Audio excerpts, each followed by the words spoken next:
Hi, it's Stan Morrical coming to you today from Morrical Financial Service offices in beautiful Burlingame, California, with views of the San Francisco Airport and San Francisco Bay. Today I want to talk to you about a topic that you may or may not embrace, and maybe some days you embrace it more than others, but the topic of self-control. I'll tell you how the topic came up, or at least was brought to my attention outside of normal routine recently, was due to the passing of Walter Mischel. Walter Mischel was an 88-year-old psychologist. He taught at Columbia University. If you looked at his profile at Columbia, it said that Mr. Mischel did two things. He worked on personality. He did research into our personality structure, and he also worked on self-regulation. And in parentheses, following self-regulation, was willpower. Now, you may be familiar with Walter Mischel's most famous work, even if you don't know his name. Probably his most famous work was a test that he did back in 1960 down at Stanford University, just down the road from here, with 600 preschool children. The test was called the Marshmallow Test. And the test was set up, and it's been replicated many, many times over, and it's used often by a variety of people for a variety of reasons. But the purpose of the test was to determine from these 600 children, if they were offered a marshmallow, now, would they eat it? Or if they were offered a second marshmallow, by waiting to eat the first marshmallow, would they wait in order to get the second marshmallow? Well, 1/3 of the children that were in that original test delayed eating the first marshmallow and therefore got a second marshmallow. Now, how does that apply to the things that we normally talk about, savings and retirement plans, 401k, 403b? Well, I was watching a segment on Mr. Mischel, and one of the financial journalists doing this obituary for him immediately made the leap to a recent study by the Federal Reserve Board of Governors. And the report is called Report on the Economic Well-Being of U.S. Households, and this is in 2015, and the report was released in May of 2016. There's some interesting things in here, and this gets to the heart of, and certainly what this financial journalist felt was, it gets to the heart of well-being as well as self-control.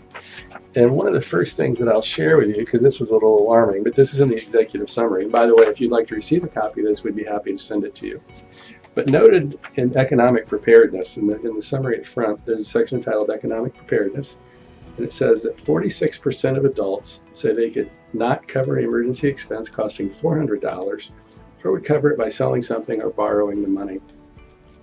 I think not a lot to add to that, but that just gives you some insight into financial preparedness in many households.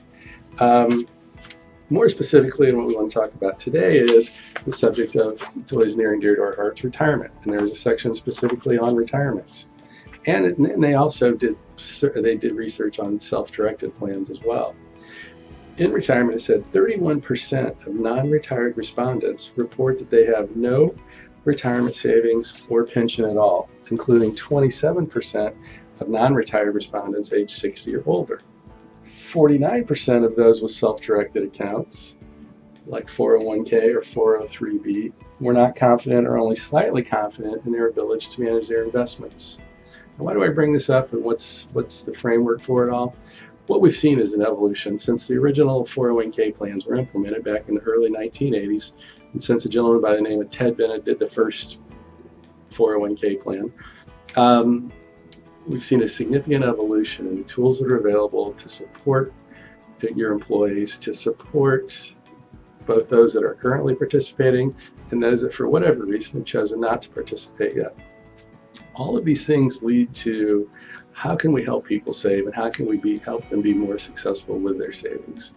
If you haven't reevaluated your tools recently, and I hope you'll think about these statistics as you walk around your firm and think about the employees at your firm, know that with all the tools available today, the ability to help and influence, and we often see studies, and it's not referenced in this study, there's some reference to it, but vague reference in terms of how people rely on their employer for this type of advice. And for many, and what we found, what is noted in here, is that for many participants, they don't know where to seek advice, or don't feel as though they can afford it, or don't even know how to go about finding it.